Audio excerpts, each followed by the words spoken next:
అందరికీ నమస్కారం. నిజంగా ఈ వీడియో ఇవ్వటానికి ముందు క్రాస్ చెక్ చేసుకున్నాక నాకు అనిపించింది, గతంలో అసలు ఇదే కదా చెప్పాను. బట్ పెద్దవాళ్ళకి తెలుసు, మనకు నీతి కథలో కూడా ఇదే ఉంటుంది. కానీ ఇంకా చావు రాసిపెట్టి ఉంటానో ఆ టైం బాగోపోతే అంతే. నిన్న మన దగ్గర భద్రాచలం వాళ్ళు ఎవరు ఉన్నారు, వాళ్ళు పదే అడుగున్నారు. నైట్ అడిగారు, సరే మార్నింగ్ క్రాస్ చెక్ చేద్దామని చెప్పేసి ఆగి. సజ్జా రవి ఏదనేది పాలవంచ. నేను భద్రాచలంలో రాజుపేట సమ్ ఏరియాలో కొంత రౌడీ గ్యాంగ్ అంట. వాళ్ళు ఒకరికి బైకులు ఒకరు ఢీకొని అక్కడ ఏదో వైన్ షాప్ ఏదో ఉంది, అక్కడ ఏదో గొడవ, పక్కన ఫంక్షన్ హాల్, అక్కడ సజ్జా రవి ఏదో వచ్చున్నారట. అది వాళ్ళు ఇటు వచ్చున్నారు. కుర్రాళ్ళు ఒకళ్ళ బైక్ ఒకళ్ళు ఢీకొంది, దాంతో గొడవ పడుతున్నారు. ఈయన వెళ్ళి అబ్బాయి ఎందుకు గొడవ పడుతున్నారు వెళ్ళండి అని చెప్తానికి మధ్యలోకి వెళ్ళాడు.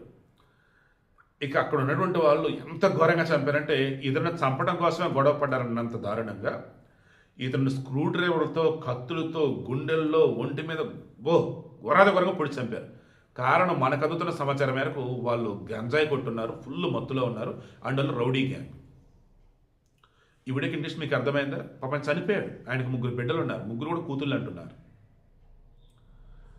ఈవిడకి ఇంట్రెస్ట్ మరలా చెప్తున్నా, మనదే కాని గొడవ, దయచేసి మధ్యలోకి పోవద్దు.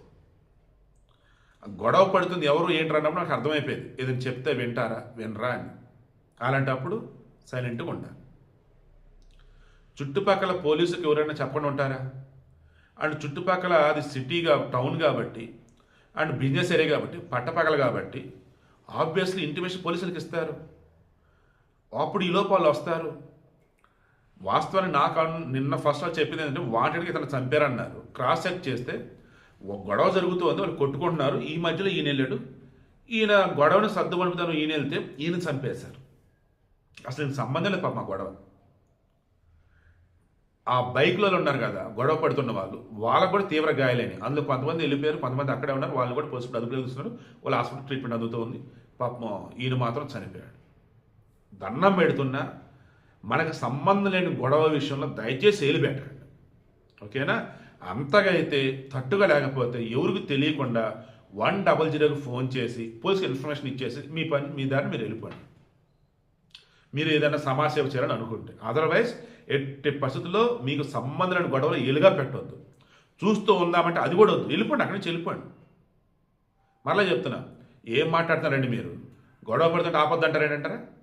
ఎవడండి ఈరోజు గొడవ పడుతూ ఉండి మధ్యలో వెళ్ళి మంచి చెప్తే సైలెంట్గా ఉంటుంది? ఎవడు చెప్పాలి? పోలీసులే చెప్పాలి. లేదా అక్కడ ఉన్నటువంటి గట్టోళ్ళు ఉంటే కర్రలతోనే మిగతాతోనే బుద్ధిగా గట్టిగా చెప్తే వాళ్ళే అంటారు.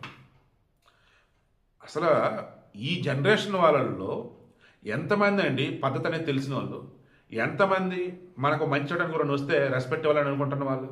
చెప్పరా చెయ్యి పోవే. నేను చూశాను. సో వీడియో క్లోజ్ చేస్తాం. పాపం ఆ సజ్జరావి కుటుంబాన్ని గవర్నమెంట్ ఆదుకోవాలి. అండ్ ఆయన ఇంత ఘోరంగా చంపిన వాళ్ళు ఎవరైతే ఉన్నారో వాళ్ళకి సభ్య సమాజంలో తిరిగే హక్కు లేదు కాబట్టి వారిని కఠినంగా శిక్షించాలి. వాళ్ళకి బెయిల్ వచ్చి మళ్ళీ బయటకు వదిలితే ఇదే అలవాట్లు ఇంకెంతమంది చంపుతారంటే కూడా తెలియదు.